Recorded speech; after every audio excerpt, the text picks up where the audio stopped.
מתחיל עכשיו תורה קונפריטס, הפודקאסט הכשר של התוכן היהודי. אני מורה תאוהץ, היסטוריון, עבריתן וסטודנט לרבנות. ואני אנג'לה גולדסטיין, מסרחנית וצוללנית. E esse é o Torá com Fritas hoje, um pouco diferente, né? Aqui a Ângela Goldstein, orientalista e mergulhadora, que acabou de ser apresentada pelo Moretti Rodz, historiador hebraísta, estudante de rabinato em hebraico, porque hoje é o seu tema do nosso podcast. Exatamente. E eu gastei todo o meu hebraico nessa frase mesmo.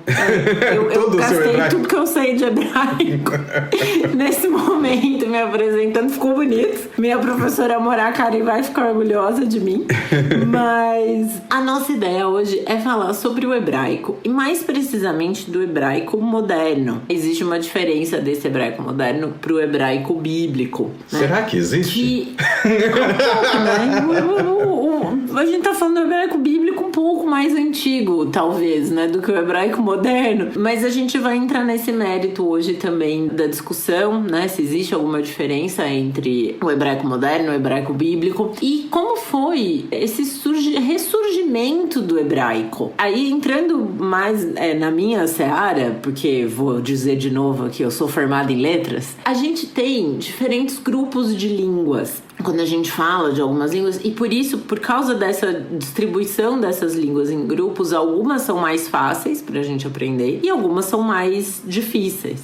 Existe um tronco linguístico chamado indo-europeu. Depois a gente manda na newsletter, bonitinho, tem uma imagem super legal desse tronco do indo-europeu, mas como se vocês imaginassem um tronco de árvore com raízes bem profundas, que é uma árvore muito antiga, e um tronco bastante grosso, que é esse indo-europeu. E ele vai abrir em galhos de diversas correntes da língua, diversas vertentes, na verdade, melhor, das línguas, e cada galho vai se desdobrar em galhos menores, que são as línguas. Então você tem um galho do latim, e desse galho do latim saem o português, o italiano, o espanhol, o romeno. Aí você tem o galho das línguas saxônicas, então vai sair o inglês, o holandês, o alemão. Você tem outros galhos que vão saindo outras línguas, então, por exemplo, tem as eslavas, então vai sair o russo, o ucraniano, e aí, enfim, você vai tendo esses galhos todos. Não vou me lembrar de todos os galhos agora e todas as línguas e quais são as semelhanças entre elas, mas, por exemplo, quem fala alemão tem alguma facilidade maior para entender o inglês e vice-versa. A mesma coisa com a gente que fala português e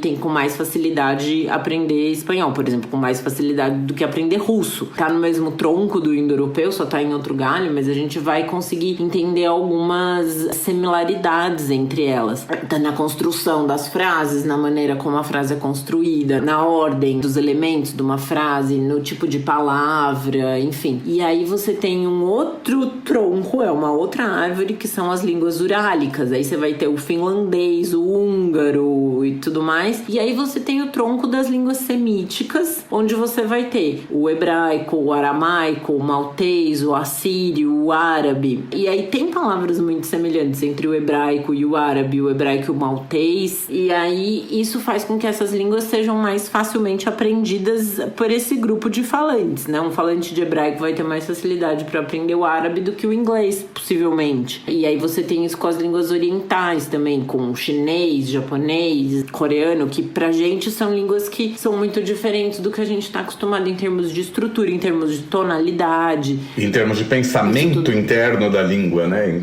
De visão de mundo do próprio idioma. Exato, como a gente falou naquele episódio que a gente gravou com o Raul da UJR, que a língua, ela reflete a visão de mundo de um povo. Os inuits vão ter diversas palavras para branco, porque, enfim, eles têm diversos tons de branco que impactam na vida prática deles, de saber onde pisar, onde não pisar, o que é uma neve recente, o que é uma neve antiga, o que é um gelo mais grosso ou mais fino, né? Tem a tribo da África, que sabe, não sei quantos nomes de insetos, porque é a base da alimentação deles, então tem essa diferença toda da língua, e o hebraico entra nessas. Só que o hebraico, ele tem uma conotação, às vezes, para algumas pessoas, muito de ser só uma língua sagrada, né? É a língua dos textos bíblicos e tudo mais. E não, dá pra xingar em hebraico também, dá pra pedir um Uber em hebraico. Aliás, Uber, se quiser patrocinar um episódio aí. Então, você tem questões da vida prática prática hoje em dia que são discutidas em hebraico, porque é a língua falada em Israel, é a língua do país, é a língua em que as coisas acontecem. Então você pede um café em hebraico, ela não é uma língua só pra falar do sagrado, apesar que pedir um café em alguns momentos do dia pode ser considerado talvez. Em todos os momentos do dia o café é sagrado, Ângela. Tem uma relação com o sagrado, né? Mas vamos falar dessa língua que houve boatos de que já esteve na pior, houve boatos de que estava acabada, né? E hoje em dia tá lá em Tel Aviv, nesse momento no inverno, mas no verão provavelmente tomando bons drinks e dando mergulhos.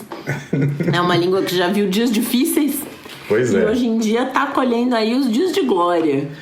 Tem várias coisas que a gente pode falar sobre o hebraico e que existe também um pouco de lenda sobre a própria ressurreição, vamos dizer assim, do hebraico pro hebraico moderno. E eu acho que cabe a gente falar algumas coisas aqui. Primeiro, o fato de que a língua é tida como uma língua sagrada, né? Nem sempre foi assim. O texto sagrado é escrito em hebraico porque o hebraico era a língua daquelas pessoas, não o contrário. As pessoas começaram a falar aquela língua porque ela era sagrada. Não.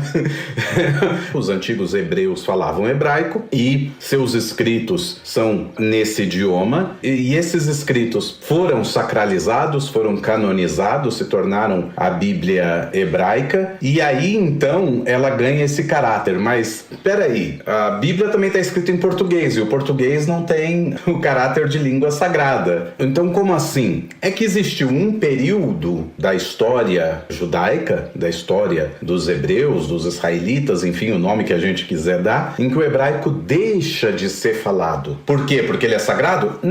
Não é por isso que ele deixa de ser falado. Então, a primeira coisa que a gente tem que fazer é voltar um pouco no tempo, para o ano de 586 antes da Era Comum. 586 antes de Cristo. 586, quase 600 anos. É como se eu estivesse falando de 1400 e pouco para agora. Essa é a diferença, né? Entre o período, o ano 1 e o 586. O que acontece no ano de 586? O primeiro templo de Jerusalém é destruído e começa a primeira diáspora judaica. O povo judeu vai ser enviado para a Babilônia. E lá na Babilônia, na cidade da Babilônia, embora muita gente goste de falar de cativeiro da Babilônia, eu não gosto dessa palavra, porque cativeiro significa que eles não têm qualquer tipo de liberdade, e isso não é real. O termo correto é exílio da Babilônia. Eles estão exilados na Babilônia, eles não estão cativos na Babilônia. Cativo é se alguém foi sequestrado, ele está em cativeiro, ele está, de repente, sendo obrigado a fazer serviços forçados e tudo mais. Então o Verdi, com todo o amor que eu tenho pela ópera do Verdi, não tem canto dos escravos hebreus na Babilônia. Então ele tem a ópera Nabucco e tem lá, é um dos cantos mais lindos que tem, o canto dos escravos hebreus na Babilônia. Não tem escravo hebreu na Babilônia. Pode ser que tivesse um ou outro escravo, mas os hebreus não estão como escravos. É diferente da realidade lá de muito tempo antes no Egito, onde eles eram trabalhadores serviçais, escravizados serviçais do Egito. Não é o que acontece na Babilônia. Ao contrário, na Babilônia você tem representantes judeus do povo judeu dentro do governo babilônico. Você tem a figura que mais tarde vai ganhar esse nome do exilarca, que é o rei judeu no exílio. E essa figura, por mais estranho que pareça, essa figura vai continuar existindo até meados do século XIV, tá? Até meados do século XIV tinha um rei judeu na diáspora,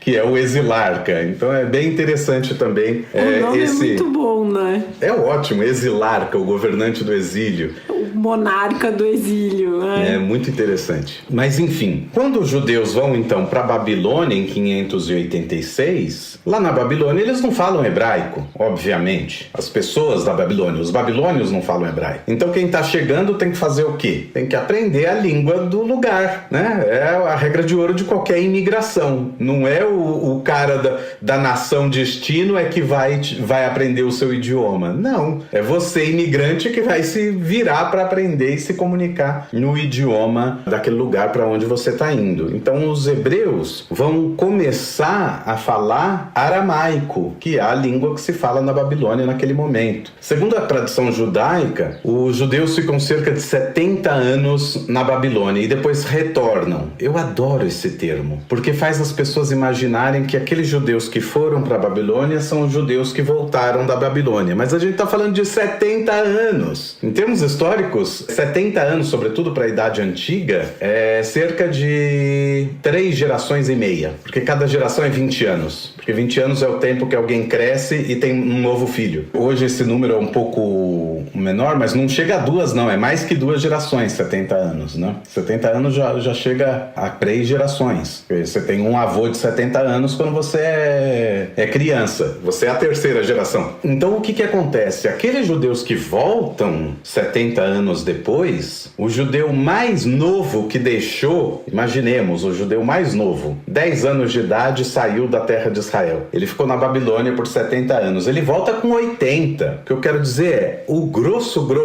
das pessoas que saíram da terra de Israel e foram para a Babilônia, não voltam para a Babilônia pelo simples fato de que sua vida já chegou ao fim. Simplesmente pelo fato de que a idade, ninguém é tão longevo assim na Idade Antiga. E isso faz com que a geração que volte, a geração que retorna da Babilônia para a terra de Israel, é uma geração que nunca ouviu o hebraico sendo falado como língua do dia a dia. Corrente, né? Como língua corrente. A língua deles é o aramaico. Basta pensar no imigrante da Polônia de 70 anos atrás. Ele tem filhos e netos. O filho provavelmente entende alguma coisa de polonês, mas não tudo, e é incapaz de falar. E o neto já não entende nada de polonês. Mudaram da Polônia para o Brasil. O menino não torce para a Polônia na Copa do Mundo. Ele torce para o Brasil. E sofre, óbvio.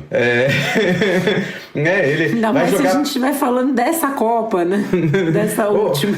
Vai jogar Polônia e Brasil no vôlei, é óbvio que ele vai torcer para o Brasil. Apesar dos atletas do vôlei que nós temos, a pessoa vai torcer para o Brasil. Por quê? Porque a identidade brasileira que está lá, a língua brasileira que está lá. Então, esses judeus retornam e levam o aramaico consigo. Ao mesmo tempo, lá na Babilônia, eles ouviam o hebraico unicamente em que contexto? No contexto do aprendizado dos textos judaicos anteriores, que eram textos sagrados. Então aí a ideia de que o hebraico é uma língua sagrada e santa começa a se cristalizar no meio do povo. Então quando retornam para a terra de Israel, todo mundo, a grossa maioria, fala aramaico, muita gente entende hebraico porque estudou os textos, mas não é capaz de se comunicar no dia a dia e falar qualquer coisa naquele idioma. Então aí o aramaico judaico, como a gente chama, né, o aramaico da região de Judá, ele tem alguns hebraísmos no meio, mas o grosso dele é aramaico mesmo, que é uma outra língua. É língua semítica também, existem semelhanças e existem diferenças absurdas. Eu comentei com o meu amigo Gilmar que nesse ano a gente tem lá no Scherter, eu tenho um amigo italiano, uma amiga francesa e tenho um amigo mexicano. Aí ele falou pra mim assim, nossa, Theo, vocês podem brincar daquela brincadeira. Qual palavra é diferente em cada uma das línguas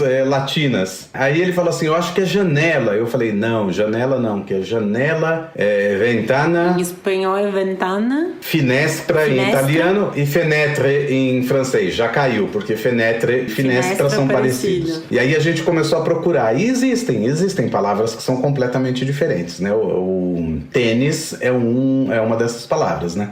Tênis é sapatilha em espanhol, scarpa de ginástica em italiano e é basquete em francês. Em italiano tudo fica muito chique, né? Tipo, muito. Scarpa de palestra. Nossa, né? o cara, scarpa de ginástica, o cara pode ir pra desfilar com esse tênis aí na pois é. É muito chique. Não custa menos de R$500, faz uma coisa com esse nome. Mas enfim, tudo isso para dizer o quê? Que as línguas latinas, por mais que elas sejam próximas umas das outras, elas também têm coisas que são completamente diferentes, né? Então não é assim que você tá lendo aramaico e vai entender tudo se você sabe hebraico. Não é assim, né? Eu dou um exemplo muito comum que aparece sempre no Talmud, aparece a palavra silka. Silka é uma comida. Todo falante do hebraico moderno tem certeza que é beterraba, porque beterraba é selek. Então selek, silka. Então silka é a beterraba. Mas não, silka é espinafre, que em hebraico é tered. Então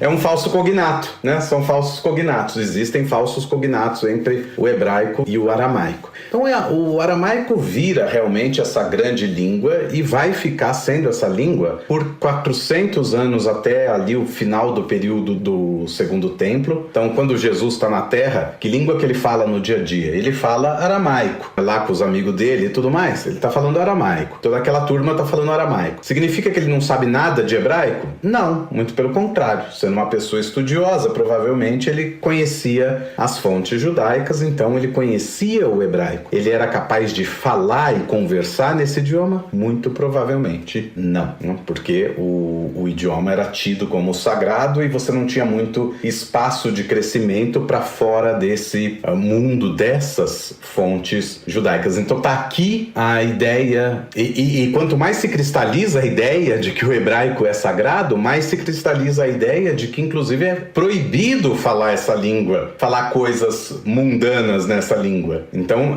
quer dizer, uma coisa vai levando a outra e de repente o hebraico vira esse idioma na redoma e que alguns vão dizer ele vira uma língua morta, porque ele deixa de ser falado. Dá para fazer um paralelo um pouco com o latim também, que é uma língua que foi usada na religião e acabou sendo usada na religião da mesma maneira que o hebraico, né? O latim era a língua falada em Roma. O hebraico se transformou. Exatamente. O cristianismo chega em Roma, aqui vira a sede do cristianismo e aí acabam que vai se falar do cristianismo em latim, porque é a língua da região, era a língua que as pessoas falavam, e com o passar do tempo o latim vai se alterando, até chegar no português, no espanhol, no francês, romeno, enfim, e aí vai ficando com essa carga de língua sagrada, língua das escrituras sagradas, porque daí reza-se a missa em latim e tudo mais. Até no Brasil, eu acho que hoje em dia tem alguns lugares, se eu não me engano, o Mosteiro de São Bento aqui em São Paulo, de vez em quando tem, algumas vezes ao mês tem missa em latim. Tem missa em latim, um horário existem lugares específico assim. Do domingo. Mas até os anos 60 no Brasil, mais ou menos, se eu não me engano, praticamente todas as missas, ou muitas das missas eram rezadas em latim, e aí as pessoas iam à igreja, ouviam, né, o padre falando latim, e quando comentavam alguma coisa entre si, mesmo durante o momento da missa, faziam isso em português, porque estão no Brasil e é a língua que a gente fala. E a língua que a gente fala é a língua do nosso conforto. A gente pode saber falar uma língua estrangeira muito bem, mas você nunca vai ter o mesmo conforto de falar uma língua estrangeira do que você tem de falar na sua língua nativa. Óbvio, tem pessoas muito iluminadas que às vezes vão morar fora do Brasil e aí talvez aconteça alguma coisa que o inglês fica mais fácil para elas falarem do que o português. A gente não tá falando desses flocos de neve, a gente tá falando de gente mais normal mesmo. Não, mas mesmo entre os flocos de neve, por melhor que uma pessoa fale, muitas vezes a questão é a questão da exposição, né, ao idioma. Tem gente com mais facilidade a idioma, ao ser exposto àquele idioma, fala com uma desenvoltura maior. Mas é fato também que no momento que essa pessoa, se ela retorna para o seu país original e volta a falar só, exclusivamente, digamos no caso do Brasil, só em português, e esse inglês deixa de ser exercitado, ela não trabalha com essa língua, ela não conversa em família nessa língua, de repente, por algum motivo, ela para de exercitar esse idioma, ele vai enfraquecer de novo, pela falta de exposição. Língua é igual academia. Você para de fazer, para de falar, a coisa diminui. Não tem como. Você enfraquece. O que acontece é que as pessoas às vezes falam, mas não tem como não estar exposto ao inglês hoje em dia. Concordo, mas exposto ao inglês via séries e filmes é uma exposição só passiva. Passiva, só de audição. Você não interage com aquelas pessoas. Então a fala vai ficar comprometida, invariavelmente. Se você trabalha trabalha nesse idioma, aí a fala não vai ficar comprometida. Não, faz muita diferença. Mas só pra retomar o raciocínio, né? A língua que você fala, a língua que você vai primeiro se expressar, como a gente tava falando do latim na missa, e a pessoa vira pro colega ali do lado, ela vai falar em português. Até pode ser que entenda latim, né? E consiga entender a missa inteira. Mas o comentário que você vai fazer pra pessoa que tá sentada ao seu lado não vai ser em latim. E a mesma coisa acontecia com o hebraico. O latim, eu acho que hoje em dia ele é a língua oficial do Vaticano, se eu não me engano. Língua oficial do Vaticano, aí, ao lado do italiano. E aí alguém me falou que tem os caixas eletrônicos, por exemplo, eles estão escritos em latim. Eu acho que isso deve ser uma coisa muito curiosa. Eu tive 2 semestres de latim na faculdade, hoje em dia não me lembro de quase mais nada. Mas algumas coisas a gente consegue pescar, né, por causa do português. Com o hebraico acontece parecido, e na mentalidade, como diz o Rabino Ruben, na rua judaica, tem essa ideia de que o hebraico foi uma língua morta desde então, e só no século XIX vai ser restaurada pelo Eliezer Ben Yehuda e vai virar a língua do movimento sionista e, portanto, a língua dos judeus na terra de Israel e, portanto, a língua do Estado quando o Estado se torna independente da Inglaterra. É e não é. É e não é isso.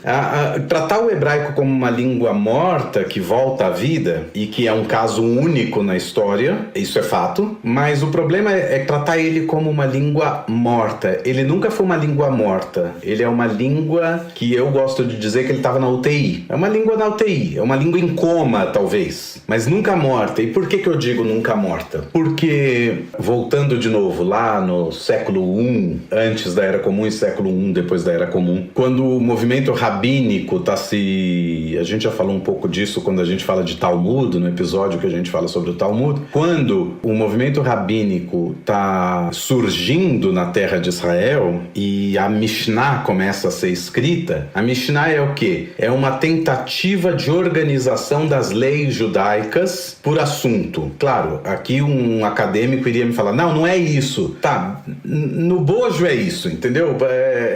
Resumindo, porque a gente não tem aqui 13 aulas de 2 horas para explicar o que é a Mishnah, a gente tem um podcast, certo? Então, é uma tentativa de ordenação e sistematização das leis judaicas. Em que língua ela vai ser escrita lá no século I? Aramaico. Hebraico. Ela vai ser escrita em hebraico porque a lei judaica é tida como sagrada.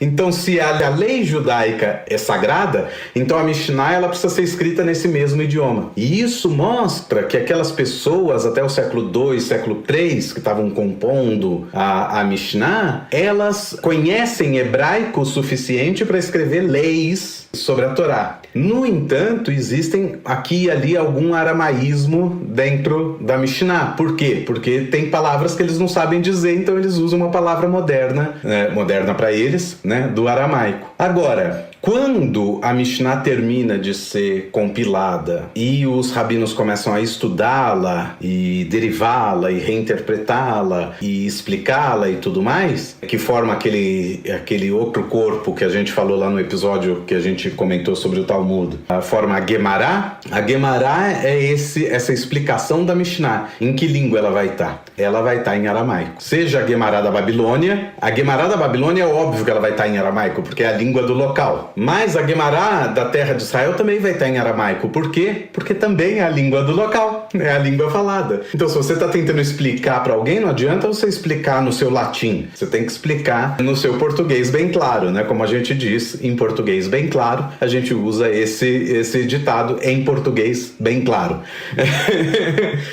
E é isso. Então, o que acontece é que daí no período todo do Talmud você tem a utilização do aramaico. Quando o Talmud termina, por volta do século VI, os rabinos de então começam a escrever respostas pontuais a perguntas que surgem de todo mundo judaico. Aí o cara tá lá, aí a gente já tá falando de século VII, século VIII, século IX. Um cara que tá no Egito, ele fala árabe nesse período. Ele já fala árabe. O cara que tá na Ucrânia ou na Rússia, certamente certamente fala alguma língua eslava próxima do que hoje é o russo e do que hoje é o ucraniano. Como que esses dois rabinos vão conversar? Que língua eles têm em comum? Eles só têm o hebraico em comum e o aramaico. Então ele virou... Essas duas línguas se tornam a língua rabínica por definição e uma língua majoritariamente literária. Então você é um rabino que quer escrever uma resposta específica a uma questão que apareceu, você vai escrever essa resposta em aramaico-hebraico ou hebraico-aramaico, misto dos dois, né? Majoritariamente hebraico,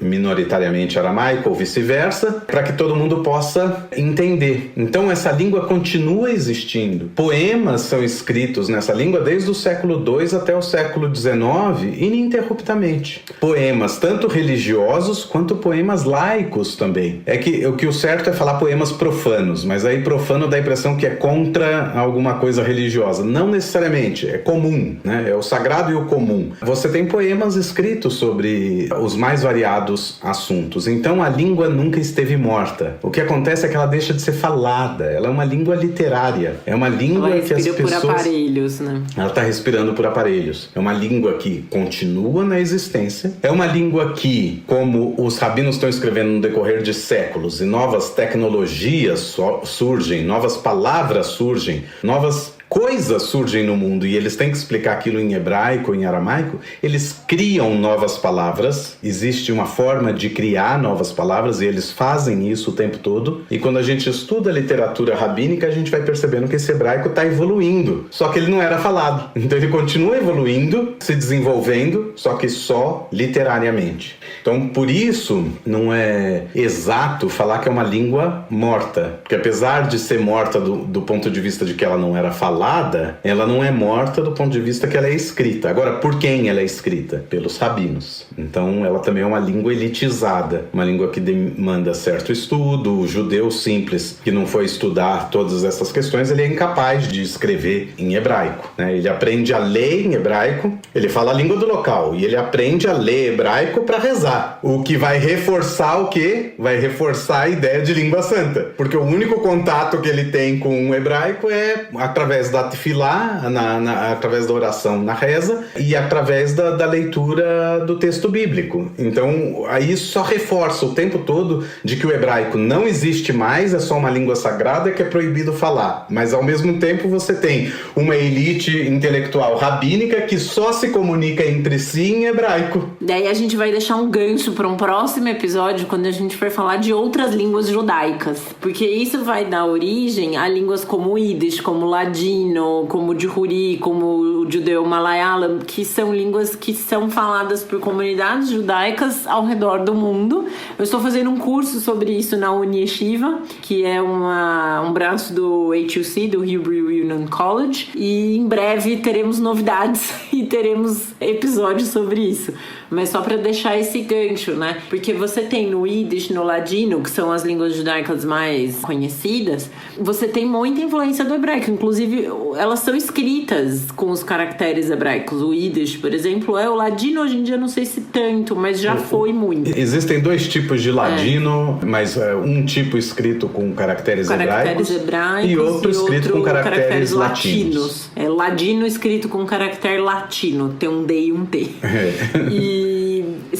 Então tem isso também, né? Que você vai ter essa influência do hebraico nas línguas faladas pelas comunidades judaicas, porque tem algumas coisas que a gente precisa expressar também entre a comunidade que elas vão fazer mais sentido se a gente falar em hebraico. Como o Theo estava falando da reza, o próprio contexto também, o contexto geral. Eu costumo dizer o seguinte, que se um brasileiro senta numa mesa e na mesa do lado tem 4 judeus brasileiros conversando sobre judaísmo, aquela pessoa tem certeza que ela está ouvindo português, mas ela não consegue entender do que está sendo falado. Se aquela pessoa não tem nenhuma ligação com o judaísmo, não tem nenhum conhecimento de judaísmo. Quer dizer, a gente usa palavras o tempo com fritas, todo. Por exemplo.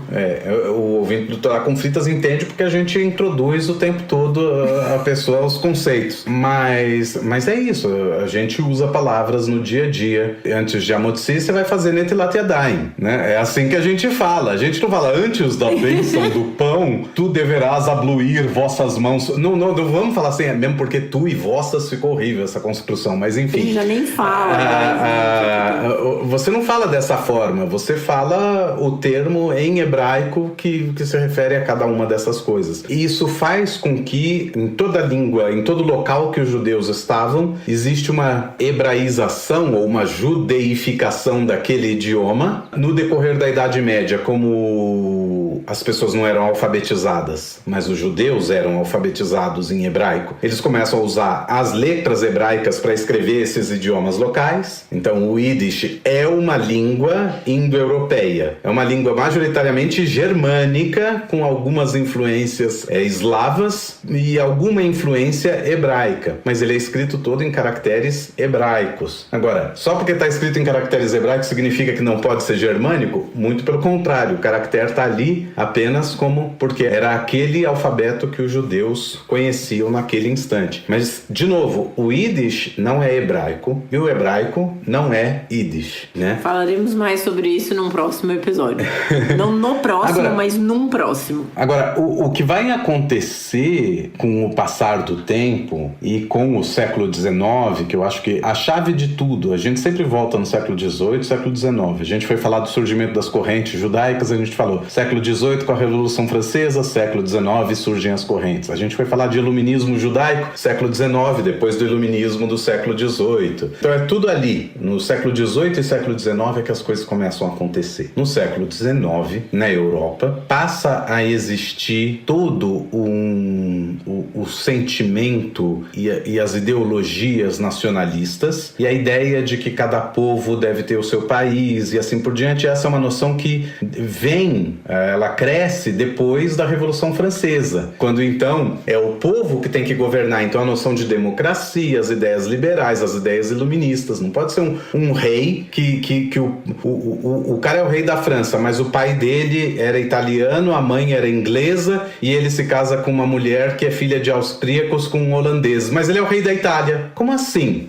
Qual a legitimidade desse rei? A Revolução vai se perguntar. Então por isso que toda a ideia de que o governo deve emanar do povo é porque o povo é que conhece que é ligado a essa terra propriamente dita e que ele que então tem que ser senhor do seu destino. E aí começa a surgir toda a ideia de autodeterminação dos povos, começa a nascer toda a ideia do nacionalismo propriamente dito, cores nacionais, essas ideias todas.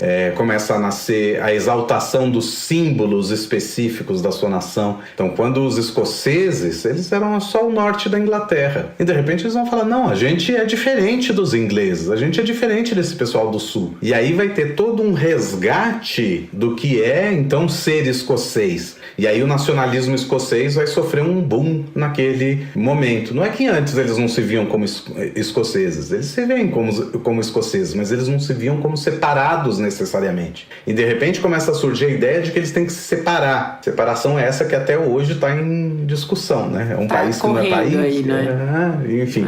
Não, e é uma coisa pra gente no Brasil, né? Você vê que tá separado ali, é uma ilha pequena, né? É uma fronteirinha ali de nada que separa a Escócia da Inglaterra. Se você chama um escocês de inglês meio na ingenuidade mesmo, porque a gente faz isso, nossa, é um drama, assim, é a mesma coisa que se chamassem a gente brasileiro de argentino. Eles falam, como assim? Porque a capital do Brasil é Buenos Aires. Você tá louco? É esse o sentimento que desperta. É esse tipo de coisa. Então a mesma coisa, enquanto tá surgindo esses nacionalismos, também tá acontecendo no povo judeu, a gente falou um pouco disso antes no episódio das correntes, o povo judeu espalhado pelo mundo, majoritariamente estava na Europa naquele momento, embora tivesse nos países árabes, na África também, em outros lugares, nas Américas já. Esse judeu, nesse momento, está experimentando exatamente o contrário. Pela primeira vez, ele é aceito como cidadão dos seus países. Então, os judeus estão ganhando diversas nacionalidades que antes eles não tinham. Eles só eram judeus. E, de repente, ali eles estão virando judeus franceses, judeus alemães, judeus portugueses, judeus espanhóis. Espanhóis e portugueses não é bom exemplo, porque eles tinham sido expulsos, né, otomano praticamente não tinha, né, no período do século XIX, que a Inquisição ainda graçava. Mas ele era judeu italiano, ele era judeu polonês e assim por diante. Então o judeu está ganhando diversas nacionalidades. Ao mesmo tempo, dentro do povo judeu começa a se desenvolver toda uma ideia de que, peraí, nós temos as nossas características próprias, nós temos idioma próprio, nós temos história em comum, então nós somos um povo. E se somos um povo, nós somos uma nação. E se somos uma nação, devemos ter um Estado. Devemos ter um Estado nacional, porque essa era a lógica do pensamento do século XIX. E que é também o que está acontecendo enquanto o Império Turco-Otomano, que é todo o Império, né, o Império Turco-Otomano é todo o Oriente Médio, ele já está em decadência. Por quê? Porque localmente as elites de cada região, da região da Síria, da região do Egito, da região do Líbano, da região da Jordânia e assim por diante, todos esses da Pérsia, bom, a Pérsia não é parte do Império Turco-Otomano, mas enfim, cada uma dessas regiões está dizendo, peraí, a gente é um pouco diferente, por que é o sultão turco que tem que mandar na gente? Então já tem no século XIX nacionalismos. Não falo nacionalismo árabe, nacionalismos árabes diferentes, porque o nacionalismo sírio é diferente do nacionalismo egípcio, do nacionalismo libanês e assim por diante. Então, enquanto isso também está acontecendo em todas as partes do mundo, de repente você tem grupos dentro do judaísmo, dentro do povo judeu, que vão pensar a sua especificidade no mundo. Antes de se tornar um movimento político, com o sionismo e a ideia mesmo de criação de um Estado, o primeiro grupo mesmo, quando eu falo grupo, não é um grupelho, é um grupo acadêmico de gente estudiosa. O primeiro grupo a levantar essas questões é um grupo chamado Chibat Zion, ou o grupo dos Hovevei Zion, os amantes de Sião, se é pra gente traduzir de alguma forma, que todo o objetivo deles era restaurar a língua hebraica ao patamar que ela nunca devia ter perdido. Então esse grupo era contra, por exemplo, um movimento que acontecia, que era muito comum no século XIX. Tudo quanto era obra literária que saía editada, publicada, era muito comum que em poucos meses existia uma versão em Yiddish circulando. As pessoas não sabem disso, mas assim, o Kant escreve Crítica da Razão Pura. Eu não estou falando de literatura de conto, eu estou falando de um filósofo como Kant escrevendo Crítica da Razão Pura, e que em um ano você tem uma versão em Yiddish de um livro de filosofia, um livro altamente profundo. Então tudo saía em Yiddish, tudo saía em Yiddish. E esses Hovevei Zion, de onde eles são? São Polônia, Lituânia, esse é o lugar deles. Eles vão dizer, tá errado, nossa língua não é o Yiddish. Primeiro porque existem outros judeus que não falam Yiddish, não era o caso deles, eles falavam Yiddish, eles mesmos falavam Yiddish, mas eles eram conscientes de que tinha outros judeus que não falavam Yiddish. Segundo, o Yiddish surge como língua da diáspora, então ele não é nosso, é uma língua que a gente teve que se virar. Ele é uma língua germânica, é uma língua que a gente absorveu e que a gente deu uma cara judaica para ele, mas ela não é nossa. Assim pensavam os Hovevei Zion. E assim como qualquer outra língua judaica que exista, ela não é nossa. Esse é o pensamento deles. É uma língua que a gente teve que se comunicar nela, e por isso ela surge como idioma. E aí os Hovevei Zion vão buscar então fazer esse movimento de, não, vamos lá, saiu Crítica da Razão Pura em Yiddish, então a gente vai publicar em hebraico. Saiu, sei lá, Orgulho e Preconceito em Yiddish, nós vamos publicar em hebraico. Então os caras faziam tudo, eles traduziam tudo quanto era coisa para o hebraico. Como eles lidavam com o fato de que existiam palavras novas no século XIX? Para coisas que não existiam na época que o hebraico era a língua corrente no Oriente Médio, coisas que não existiam 100 anos antes, 50 anos antes. Como é que ele vai falar máquina a vapor? Então, como é que ele lida com isso? A resposta é bem simples. Inventam palavras. Assim como a gente faz em qualquer idioma, que a gente não para pensar que a gente faz isso o tempo todo. A palavra celular hoje se refere primordialmente a um aparelho telefônico, certo? Que a gente não usa para fazer chamada. Aí é outro assunto ainda. Mas essa palavra, há 30 anos em português, não tinha esse significado nem de longe. Celular era único e exclusivamente aquilo que diz respeito à célula. Então, o tecido celular, as organelas celulares. A palavra celular... É uma coisa da biologia, né? É uma coisa da biologia, tinha uma outra conotação completamente diferente. Em algum momento que a tecnologia das telecomunicações se desenvolve, e eu não entendo nada disso, mas eu sei que tem uma razão por que eles chamam de celular. Envolve células, entre aspas, que não são células biológicas, mas o termo passou a ser tão comum que a gente simplesmente usa. Ah, liga no meu celular. Não, liga no meu telefone, né? O celular é o meio pelo qual você não fala, liga aí o aparelho de radiodifusão. Não, você não fala aparelho de radiodifusão, você fala, liga o rádio, né? Se é o ET Bilu, ele fala, desliga o rádio.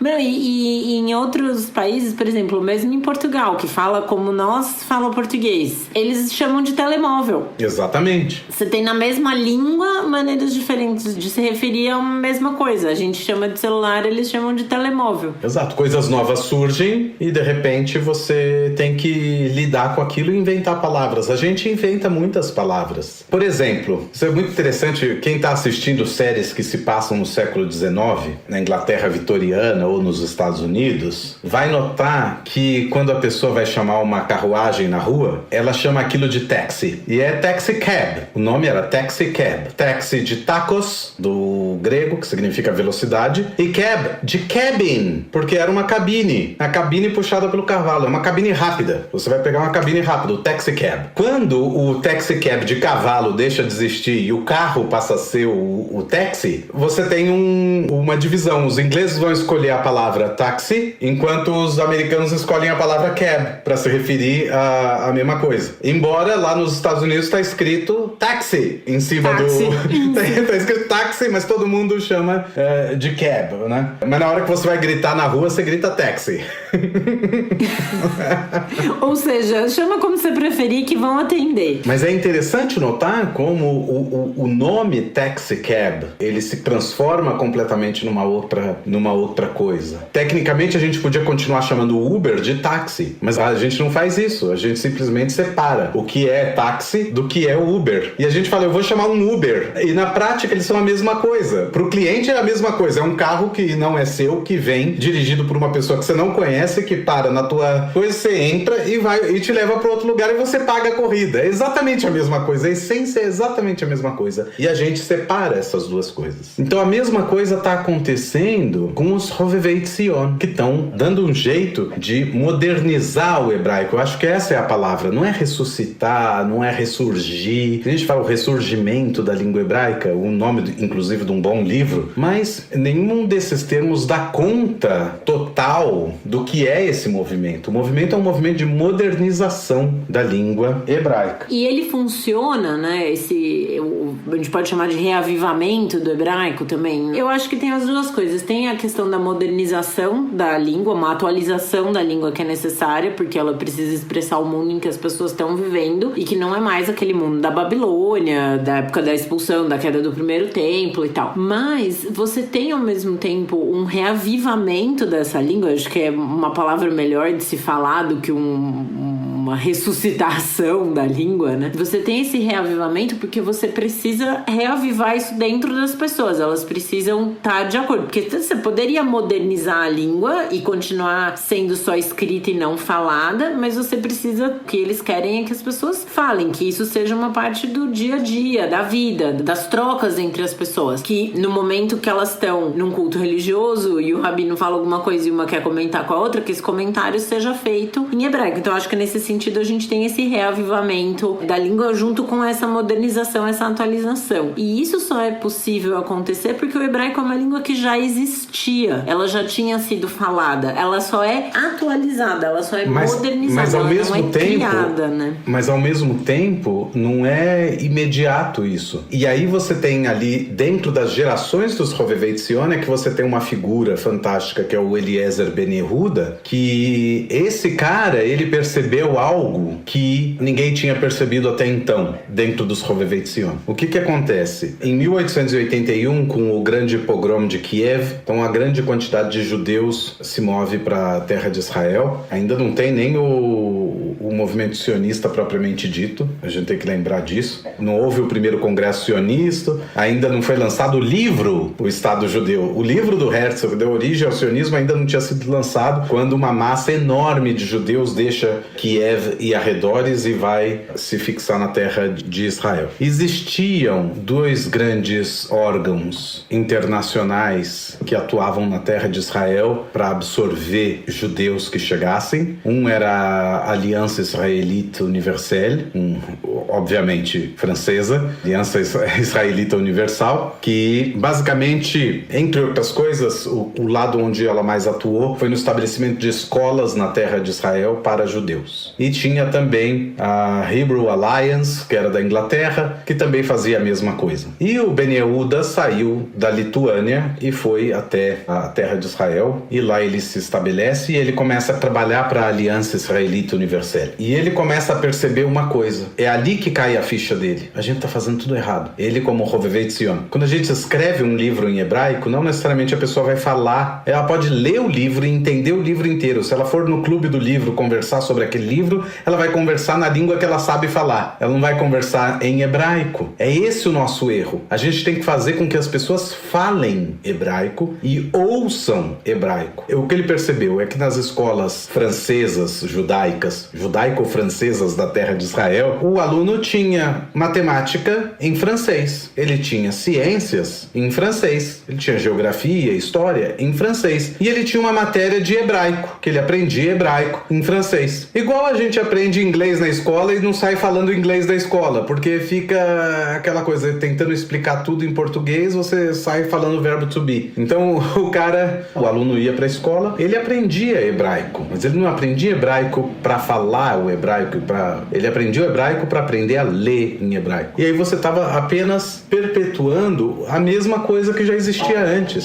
Por mais que você esteja escrevendo hoje coisas que não são sagradas, esse idioma sagrado continua existindo na cabeça das pessoas, no sentido de que ele não é para ser falado, ele é para ser escrito. Esse é o problema. E quando o Eliezer Ben Yehuda percebe isso nas escolas, é que ele decide mudar. Não, a gente tem que ensinar matemática em hebraico, a gente tem que ensinar ciências em hebraico, história em hebraico, geografia em hebraico, e literatura hebraica em hebraico, e gramática hebraica em hebraico. E dane-se que os alunos no começo vão estar com a cara mais assustada do mundo. Dane-se. Uma hora eles começam a entender. Simples assim. Uma hora essa língua passa a ser a língua deles mesmos. Então, aqui começa a ter um contramovimento. E essa é parte da genialidade do Eliezer Ben Yehuda. Ao mesmo tempo, surge lá o movimento sionista, que começa a falar em termos políticos do estabelecimento do Estado judeu na terra de Israel. O livro do Herzl é maravilhoso. Não sei, eu já falei isso outras vezes, assim, para quem nunca leu, tem que ler o Estado Judeu.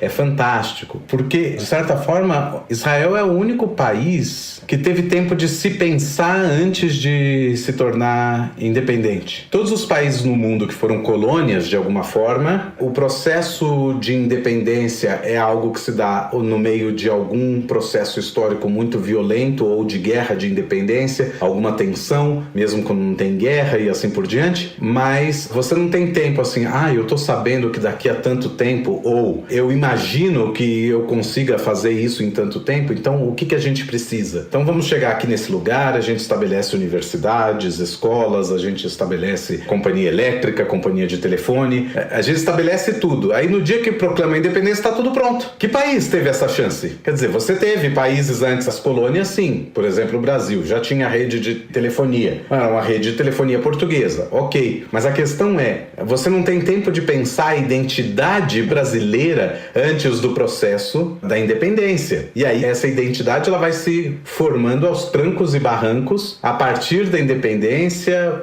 pelo primeiro reinado, segundo reinado, durante a Primeira República, e depois vai ganhando uma cara muito própria, a identidade brasileira. Mas durante um bom tempo a identidade brasileira e a portuguesa era a mesma. Depois da independência ainda continua mais ou menos a mesma identidade. identidade. É com o passar das gerações é que você começa a entender que você não é parte daquilo, você não é parte da metrópole e que você é nativo desse lugar e esse é o seu lugar. E aí a identidade brasileira vai se formando. A mesma coisa com relação ao Estado judeu quando ele vai falar sobre pensar toda a estrutura. Ele pensa toda a estrutura, mas ele não pensa em identidade. O Herzl não pensa em identidade. E qual é a prova que ele não pensa em identidade? No capítulo, ele tem um capítulo que ele fala sobre o idioma do futuro Estado judeu. É um capítulo que tem 3 parágrafos, não mais do que isso. Você vê o quanto ele se dedicou ao tema. Aqui não estou fazendo crítica ao Herzl, não, mas estou.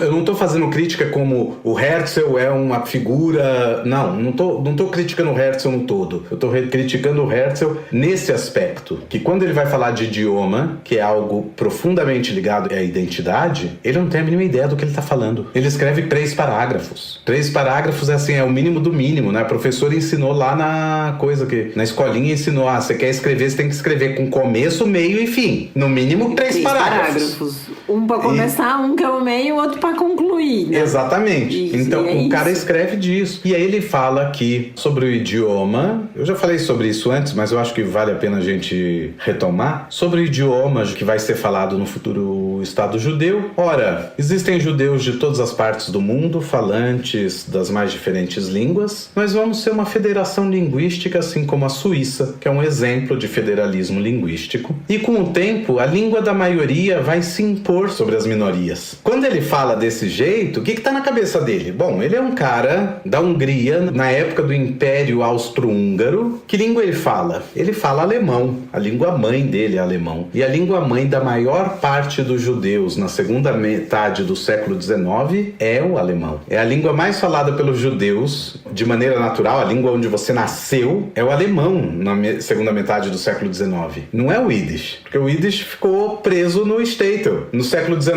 o judeu saiu para a grande cidade, ele foi naturalizado, ganhou cidadania. Ele ganhou cidadania. Então, na segunda metade do século XIX, esses caras estão grosseiramente, a maioria deles, no Império Austro-Húngaro e na Prússia, né, que é a Alemanha anterior ali, e falam a língua alemã. E não à toa o Herzl usou a Suíça como exemplo, porque a Suíça é um federalismo linguístico? É, mas qual é a língua da maioria? Principalmente alemão. O alemão. Então ele usa a Suíça exatamente porque ele está imaginando claramente. É conveniente, né? É conveniente, a maioria vai acabar falando alemão no final das contas. Ele não fala isso com essas palavras, mas está muito claro. Ele dá a entender, né? É muito claro. Só que ele vai mais além. Ele fala, existem aqueles que dizem que nós deveremos falar hebraico. Só falta ele mandar um bullshit no meio do texto dele. Ele fala assim, isso não existe. Ele fala, isso não existe, essa possibilidade. Porque não existe qualquer pessoa entre nós que saiba sequer pedir um bilhete de trem nesse idioma. Inclusive porque talvez nem tivesse a palavra trem. E aí, mas é por isso que ele usa esse exemplo, né? Ele usa esse exemplo propositalmente para dizer assim,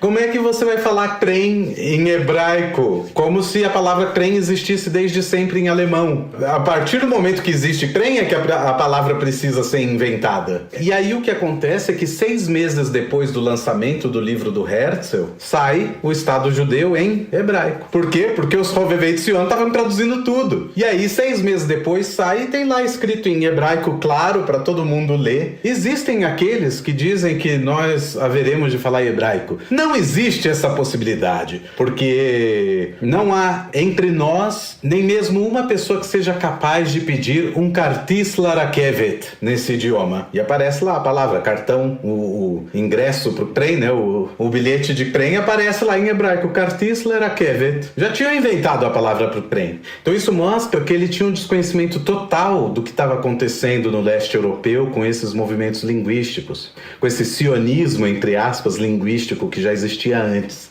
E ele tem um desconhecimento gigantesco do que já está acontecendo na terra de Israel com o Eliezer Ben Yehuda. Mais que isso, o Eliezer Ben Yehuda decide ser o doidão da parada, mas depois, né? Quando tem o primeiro congresso sionista, o Eliezer Ben Yehuda vai ao primeiro congresso sionista. No segundo congresso, ele sugere a pauta linguística e ele sugere o hebraico e quer demonstrar os avanços avanços que já foram obtidos nesse campo. Ninguém concorda com ele de colocar a pauta em discussão, adiam a pauta, e ele volta para casa bem chateado, assim. E ele tá aqui na terra de Israel fazendo aquelas escolas lá que só se fala em hebraico e tudo mais. Ele decide falar, eu vou criar a primeira família que fala só em hebraico. E aí, então, ele diz pra esposa, você não sai mais de casa, né? Quem vai fazer as compras sou eu, porque as compras eram em árabe, né? A maioria da população aqui no Chuca tá falando em árabe. Então, você não vai pra rua, você só fica em casa e você fala hebraico com o menino. E eu falo hebraico com o menino. O menino era um menininho novo, né?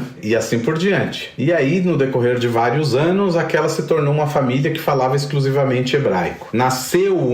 Chega a nascer uma menina nesse ínterim, e ela sim é a primeira menina que fala só hebraico, porque o menino ainda tinha ouvido outros idiomas antes, até a decisão do pai. A menininha mais nova só ouve hebraico na vida, e aí o Eliezer Ben Yehuda vai a mais um congresso, não sei agora se era o quarto ou quinto congresso, e leva a família e apresenta a família dele como a primeira família falante exclusivamente do hebraico, provando assim que era possível transformar o hebraico numa língua falada. O Herzl não era, né, uma língua falada. Então esse é o grande pulo do gato, né? A língua sempre esteve lá, mas sempre no estágio literário. Na hora que você consegue transformar aquilo numa língua realmente falada por um grosso de pessoas, não adianta falar só uma meia dúzia de pessoas, mas como um grosso de pessoas, ele traz a família só para demonstrar que é possível se ensinar para várias famílias e aí formar esse grosso populacional falante do idioma. Nesse momento, o Herzl não é exatamente favorável à ideia, ele não gosta tanto da ideia, mas o grosso do pessoal do Congresso, dos atendentes do Congresso, dos delegados, decidem que de repente é uma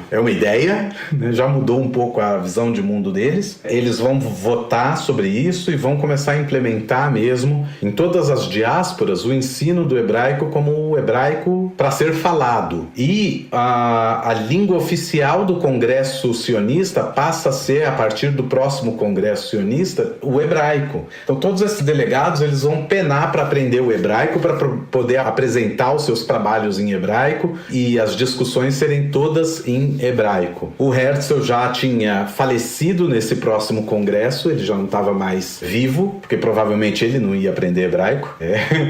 Não que ele morreu porque não fosse aprender hebraico, mas ele provavelmente não iria aprender hebraico. Ele ia chegar lá e falar, não, eu sou o presidente do congresso, eu falo a língua que eu quiser, vocês traduzam aí, se vocês querem falar só hebraico. Mas enfim, a partir de então, o hebraico passa a ser realmente utilizado de maneira muito ampla como língua de comunicação. Então você tem o boom do rádio nos anos 30, e aí as estações de rádio não tem rádio em Yiddish na terra de Israel, tem rádios em árabe e rádios em hebraico, não tem rádio em inglês. Aliás, só chega, e já é mandato britânico, hein? Tem uma estação de rádio que os britânicos implementam em inglês e tem 2 ou 3 estações de rádio em hebraico. Nossa, mas não pegava nem a BBC, será? não tinha TV via satélite. A BBC pega igual...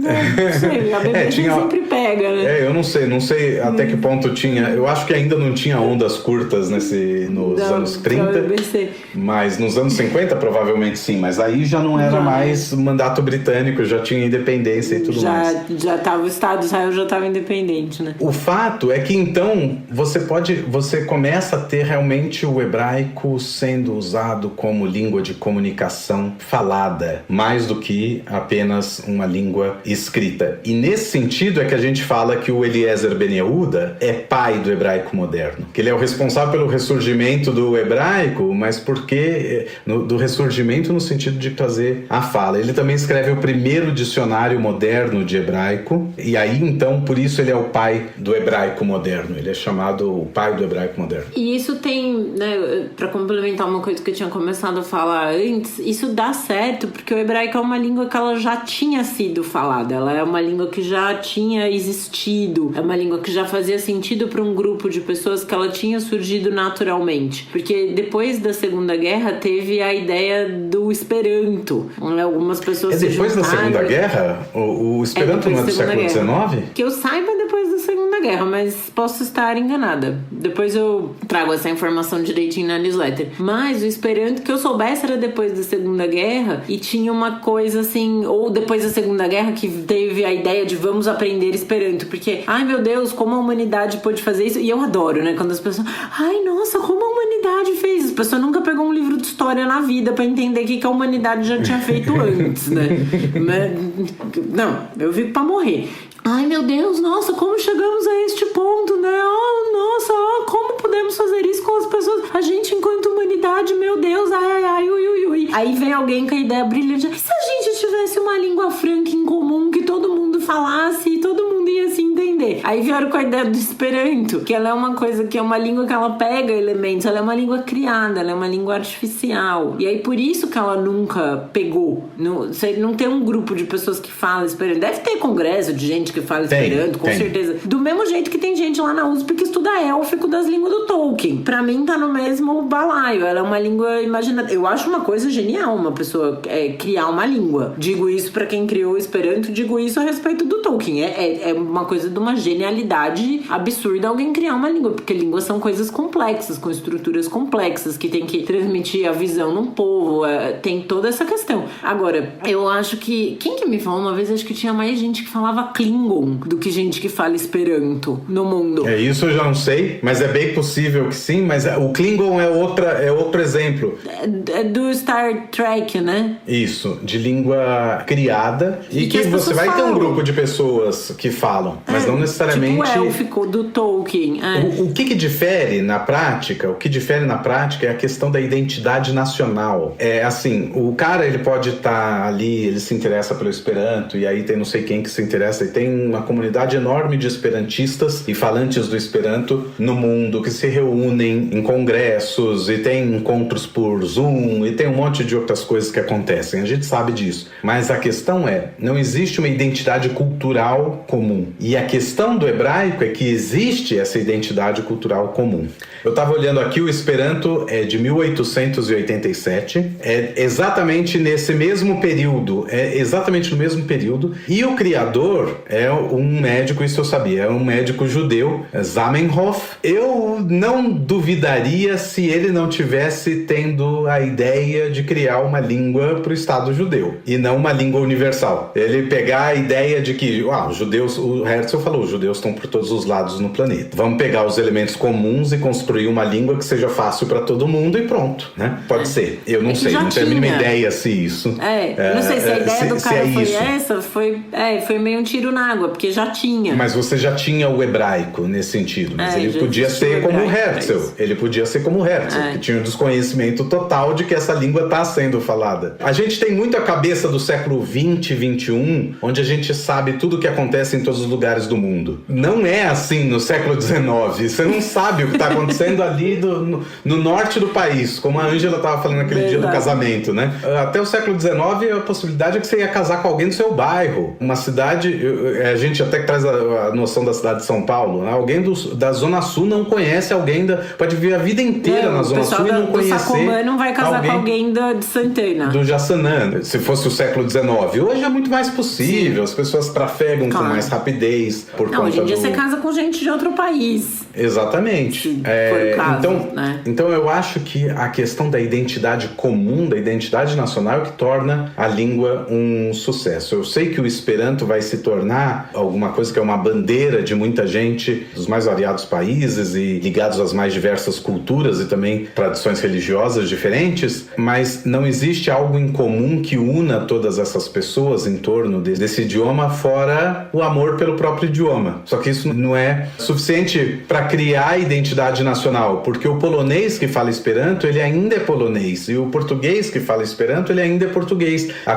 A identidade cultural de cada um é completamente diferente, e o Esperanto não vai expressar essa identidade cultural. E a gente tinha falado lá no começo que o idioma é a expressão da identidade de um povo. Então, quando um idioma ele é externo, ele não expressa a sua cultura. Então, por mais que você fale outro idioma, como a gente tinha dito lá falar, e por mais que você fale perfeitamente aquele idioma, se você é brasileiro, a sua brasilidade não vai ser expressa na sua totalidade em inglês ou em hebraico ou em árabe ou em qualquer outra língua. É impossível. E na hora que anunciarem um show do Araqueto, você já tá cantando que o Araqueto quando toca, todo mundo pula igual pipoca. Exatamente. Você pode nunca ter ouvido. Você pode nunca ter ouvido axé na vida, não gostar de axé, mas se você tá morando no estrangeiro e vem o Araqueto tocar, você vai no show. Vai, e vai cantar e vai dançar. Exatamente. E que é o que acontece com um monte de israelense, né? O israelense é laico, a gente já falou disso, né? O israelense não é religioso. Não é. Mais de 80% da população israelense nunca pisou numa sinagoga. Mesmo porque o casamento não precisa ser numa sinagoga. O rabino é que monta a rupá onde você quiser. Então o cara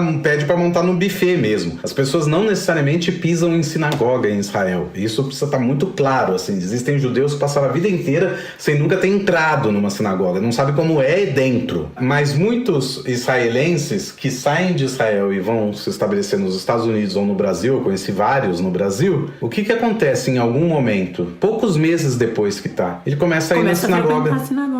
Ele começa a ir na sinagoga. Porque é onde você vai encontrar judeu, né? É onde você vai encontrar outros judeus, mas não só isso, é onde você vai ouvir o seu idioma. Por mais que seja meio estranho, porque as tefilotas, as rezas foram compostas há muito tempo atrás, e não necessariamente é um hebraico igual ao hebraico que eu uso, eu sinto que é o meu lugar comum. Eu abro um livro, ele está escrito em hebraico. Eu estou ouvindo as palavras, elas são palavras hebraicas. Isso traz conforto e isso faz com que ele se conecte e se sinta pertencente. Parte da identidade dele não simplesmente está longe. Ele consegue encontrar parte dessa identidade ali dentro da sinagoga com outros judeus e tudo mais. Então, isso faz com que... É o Araqueto. A sinagoga virou o Araqueto do israelense na diáspora. Total. Eu tava lembrando daquele filme, é um desenho animado, Rio, você já assistiu? É muito bonitinho. Que é uma ararinha brasileira, uma ararinha azul, que ela é sequestrada por um traficante de animais e ela vai morar num lugar ali na América do Norte, não sei se Estados Unidos ou Canadá, mas desses lugares frio, horrível, que neva, que não faz sol, que o Araqueto nem quer ir fazer show.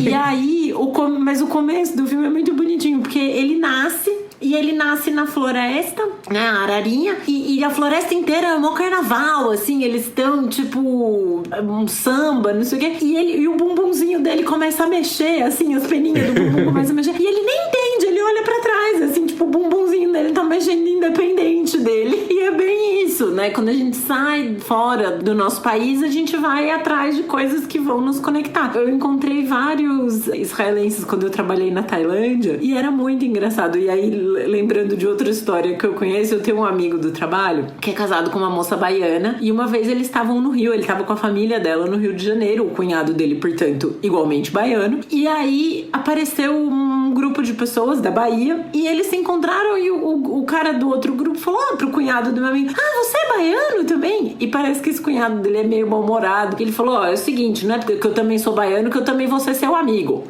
Tipo, a gente só é da Bahia, sabe? Não tem, né? E o israelense, ele é o oposto.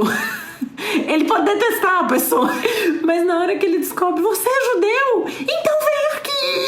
Você também é israelense, então vem aqui.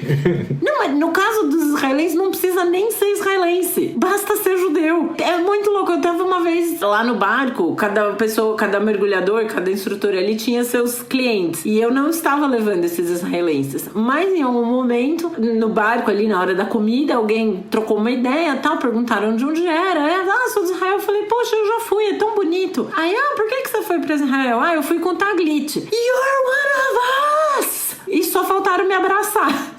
Foi muito engraçado. E aí, assim, já adiciona no Facebook, porque quando você for pra Israel de novo, você vai jantar lá em casa, e é isso aí, vamos manter esse contato. Você encontrou com a pessoa por meia hora no intervalo de superfície, assim, entre um mergulho e outro. Isso é muito interessante, assim, de ver, né, dos israelenses. Pelo menos foi a minha experiência com eles, foi muito engraçado.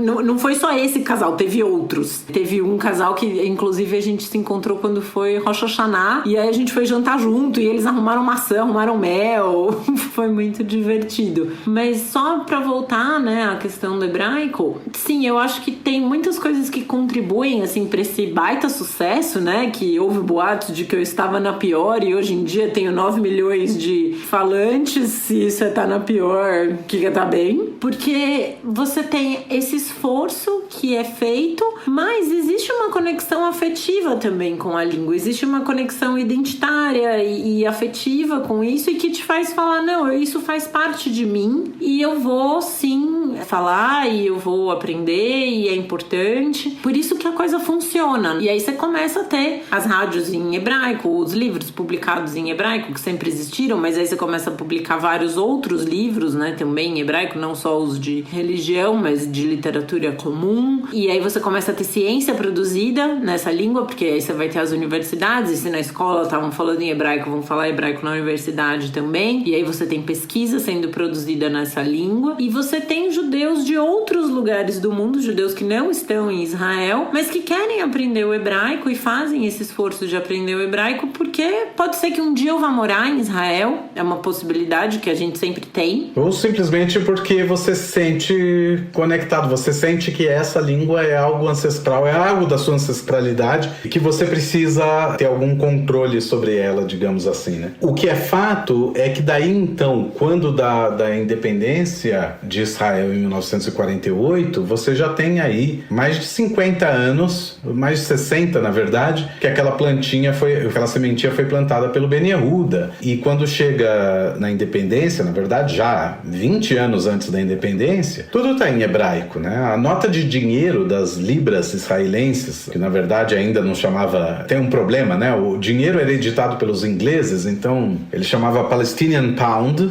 era escrito em inglês, em hebraico e em árabe. Em árabe era escrito apenas libras, né? Porque os árabes se recusavam a usar o nome Palestinian, porque era um nome que os ingleses se referiam a eles. Referia-se à terra e a todo mundo que morava na terra. E eles se recusavam, que eles diziam que isso era uma entidade estrangeira. E no hebraico era escrito Libras Eretz Israeliot, tipo... da terra de Israel.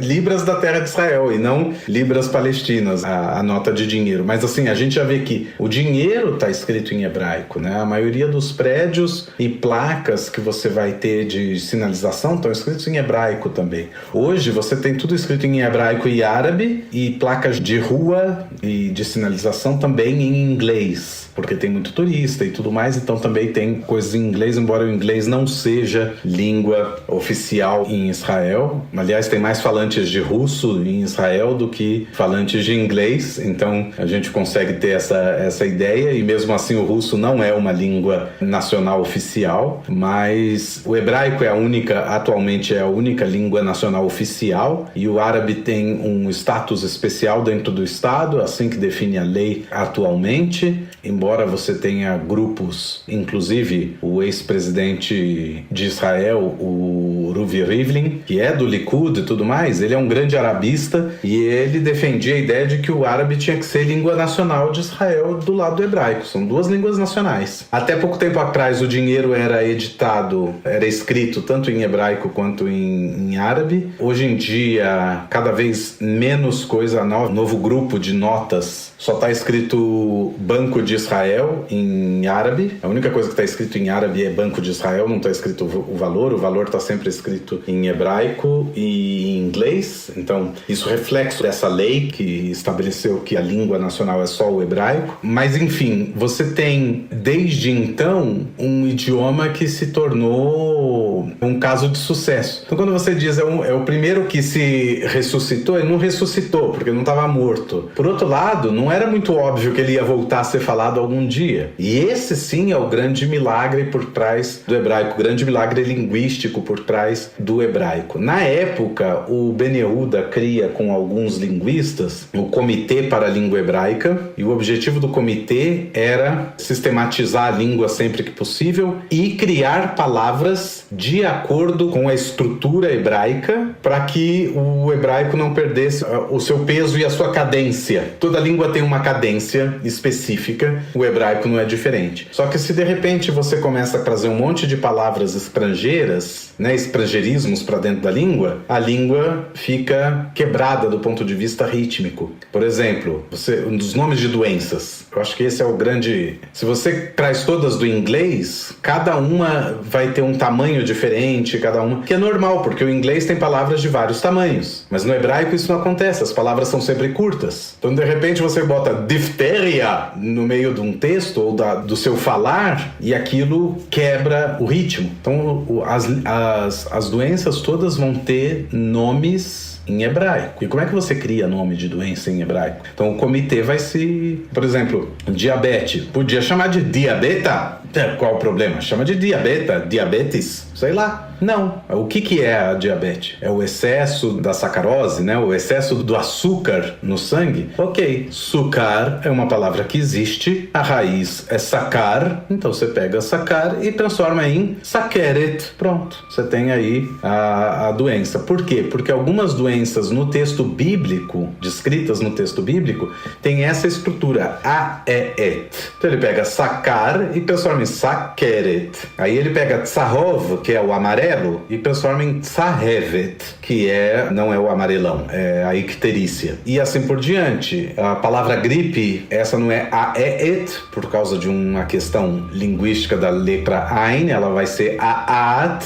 Então você pega o verbo lerashpia, pega esse chapá, que é a raiz da palavra influenciar, a gripe é influenza, e você pega esse chapá e transforma em chapaat. E aí você tem um nome em hebraico da doença. E assim por diante. Todas as doenças vão ter um nome hebraico, originalmente em hebraico. Não importa que são doenças que se descobriu na Idade Moderna. A mesma coisa com várias outras palavras modernas. Quando surge o computador, a maioria das línguas simplesmente foi lá para a palavra computer, que alguém inventou lá em inglês, e falou, vamos transformar isso. Aí virou computador, computadora, e todas são derivadas dessa mesma palavra. O hebraico vai falar, não, peraí, o que ele faz essencialmente? Aí ele processa dados. Existe uma palavra para isso? Existe. O verbo pensar em hebraico é lachshov. O verbo calcular, no sentido de...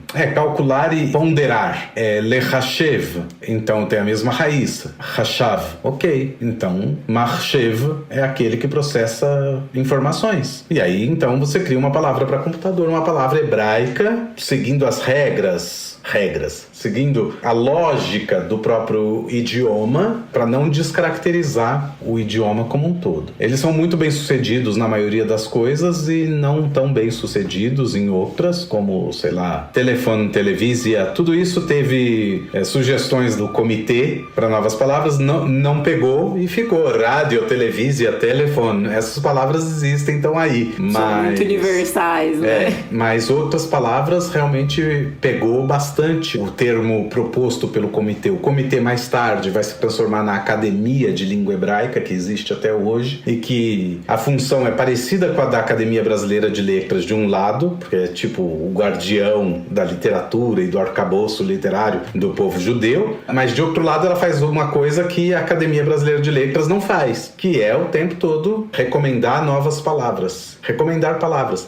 A gente não percebe o tanto de coisas novas que surgem no mundo até que a gente tem contato com como acontece no hebraico. Em Israel, semanalmente no jornal aparece uma listinha de novas palavras indicadas. Semanalmente, 2 ou 3 palavras semanalmente são indicadas. Quando eu cheguei em 2017, você ia comprar uma embalagem da Nespresso de cápsulas e estava lá escrito Esser Kapsulot, certo? Capsula é cápsula. Kapsulot são as cápsulas. No ano seguinte, em todos os lugares começou a aparecer a palavra Kmusot. Esser Kmusot. Esser Kmusot. E aí, para remédio, para coisa, mudou. E hoje ninguém mais está falando Kapsulot.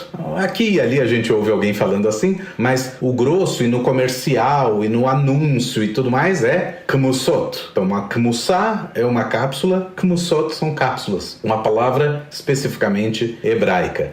Outro exemplo, aplicativo. Eu cheguei aqui em 2017, a gente está falando de 5 anos. Em 2017, a palavra que existia era aplicatia. E em todos os lugares se falava, faça o download da nossa aplicatia, né? Baixe a nossa aplicatia. Procure nossa aplicatia em todos os lugares. Em algum momento a academia falou assim, a palavra não é aplicatia. Nós criamos a palavra isumon. Isumon Isumon. Ok. Então, onde isso começa a ser aplicado? Na propaganda e em veículos oficiais, digamos assim, né? Coisas oficiais que usam o idioma. A primeira vez que eu ouvi a palavra Isumon foi no ônibus. O alto-falante do ônibus anunciava que o pagamento podia ser feito através do cartão Rav-Kav ou através do Isumon. E eu falava, o que é Isumon? Porque até então eu só ouvia a aplicácia. Eu ficava, Isumon? O que é Isumon?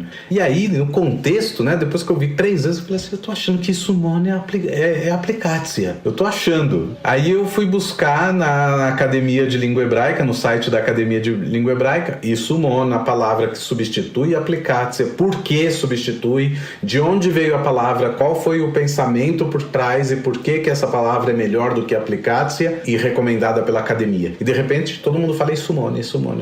Hoje, quando alguém fala aplicácia, 5 anos depois, parece que esse daí é das antigas. Falei, tá desatualizado.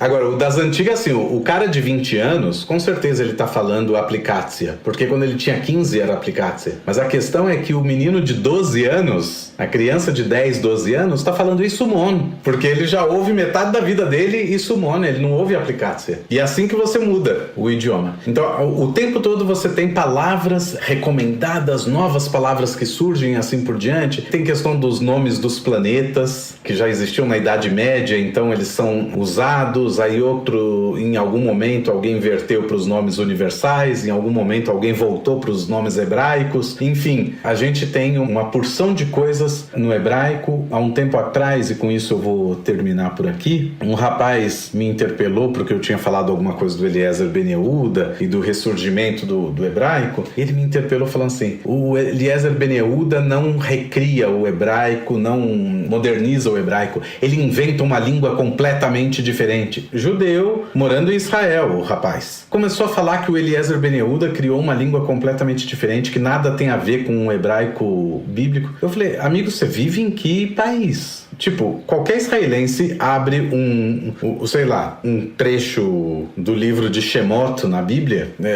na Torá, ele lê e entende o que está escrito. Lê e entende. Como é que você está me dizendo que não é o mesmo idioma? Óbvio que é o mesmo idioma. Claro, a diferença é igual a gente hoje abrir o Camões e ler ali algumas palavras que a gente não sabe muito bem o que é, mas a gente identifica que é português. Não venha me dizer que o Machado de Assis veio e inventou um novo português. Não! Que história é essa? Claro que não. Então, mas existe... Aí, por causa disso, eu ouvi e fui pesquisar e vi que existem muitas referências na internet, e aqui fica sempre o nosso aviso amigo para o ouvinte, de que o hebraico é uma língua inventada no século XIX. São todas argumentações antissemitas para dizer que nem o judeu tem uma língua em comum, nem o judeu tem a noção de uma terra em comum. Falar que só surgiu a ideia de voltar para Israel no século XIX, o que é uma falácia, porque desde os tempos bíblicos tem essa ideia, desde os tempos do Talmud tem essa ideia, que o nacionalismo se desenvolveu no século XIX, você pode falar. Agora, dizer que nunca nenhum judeu pensou em voltar para a terra de Israel é uma falácia. A gente sabe que sempre teve judeus por aqui. Foram minoria durante muito tempo? Foram. Durante o período do Império Turco-Otomano, a maioria sempre foi muçulmana. Mas existiam judeus por aqui. E você tinha imigrações de pessoas. No século XVI você teve gente que veio. No século XVII, no século XVIII, no século XIX. Antes disso também, comunidades inteiras que deixavam algum lugar na Europa para virem para a terra de Israel. É claro que isso se tornar um movimento mais amplo e mais global é um fenômeno pós-século XIX e, sobretudo, do século XX. Fato. Mas isso não quer dizer que essas coisas sejam artificiais. Não é artificial, simplesmente são frutos de movimentos históricos específicos, que a gente tem que ter essa noção e tomar um pouco de cuidado quando vê essas afirmações e recomendar sempre os episódios do Torá com Fritas. E se alguém falar do hebraico, que é uma língua completamente nova, você fala, não, vai lá ouvir o episódio do Torá com Fritas, você vai ver que não é uma língua inventada, não. Ela é uma língua realmente que continuou existente, se desenvolvendo no decorrer da história o tempo todo e que continua se desenvolvendo ainda hoje. Não é inventada. E vai continuar se modernizando, né? À medida, enquanto existir judeu e falantes de hebraico, porque a língua se atualiza. Exato. E essa é a grande prova de que é um idioma vivo e que continuou vivo, embora só na literatura. Porque todo idioma se modifica de tempos em tempos. Porque ele expressa um outro momento, ele expressa uma outra cultura, ele expressa um outro pensar. Então todo idioma, ele se modifica o tempo todo. Ele é um organismo vivo. Se o hebraico do Ben Yehuda tivesse sendo ainda o mesmo hebraico de hoje, aí eu ia falar, isso daí é falso. Essa reconstrução toda é falsa. Mas como é uma língua que continua, ela naturalmente ela continua como organismo vivo, você percebe que ela está num processo muito natural de desenvolvimento. O que não acontece no tal do latim. O latim não se desenvolve dessa forma. Mas e os caixas eletrônicos lá em latim? Alguém sentou e falou, vamos escrever assim. Mas as pessoas não falam em latim. As pessoas simplesmente não conversam nem em latim. No Vaticano. Talvez no Vaticano, entre os bispos e não sei o quê, em alguma questão teológica, mas não para falar do dia a dia. Para falar do dia a dia não vão falar em latim. Muito bem, acho que com isso a gente encerra o episódio de hoje do Torá com Fritas. Eu não sei se eu tenho alguma indicação. A gente indicou durante o podcast o livro Estado Judeu, do Theodor Herzl. Você tem mais indicações, Théo? Eu tenho uma, eu só preciso buscar aqui a referência. Pequena História da Língua Hebraica, do Chaim Rabin, que era professor da Universidade Hebraica de Jerusalém. Em português, esse texto saiu traduzido pela professora Rivka Berezin, da editora Summus. É possível encontrar em sebo, é possível encontrar no estante virtual deve ter, né? É possível encontrar também em PDF e assim por diante. O tempo, quando o Rabin escreve esse livro, de lá para cá já teve outros avanços na pesquisa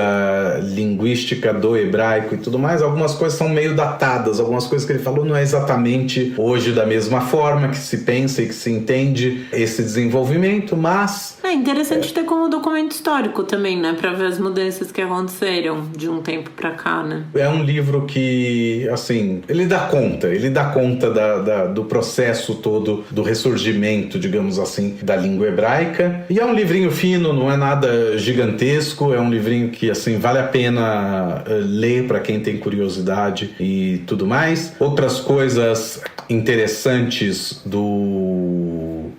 esquece, porque daqui a pouco eu começo outro episódio. Então deixa. Bom, então com isso a gente termina por aqui o episódio de hoje do Torá com Fritas. Lembrando que vocês podem entrar em contato com a gente através do nosso e-mail, toracomfritas@gmail.com, o nosso Instagram, @toracomfritas, também nos seguir no Twitter, também @toracomfritas, nos apoiar no Catarse, catarse.me.com/toracomfritas, ou na orelo.audio/toracomfritas. Para não perder nenhum episódio, é só assinar o nosso feed no seu tocador de podcasts preferido. Eu sou a Angela Goldstein, junto com o Theo Hotz, idealizadora e apresentadora do Torá com Fritas. O Alu é o nosso editor de som e intérprete da nossa música de abertura. Para entrar em contato com ele, é só procurar no Instagram pelo @aludesempre ou @aluprodu. E a nossa identidade visual é da Maia Batalha. Toda rabá lekulam. Toda rabá leitraot, veada perek abá.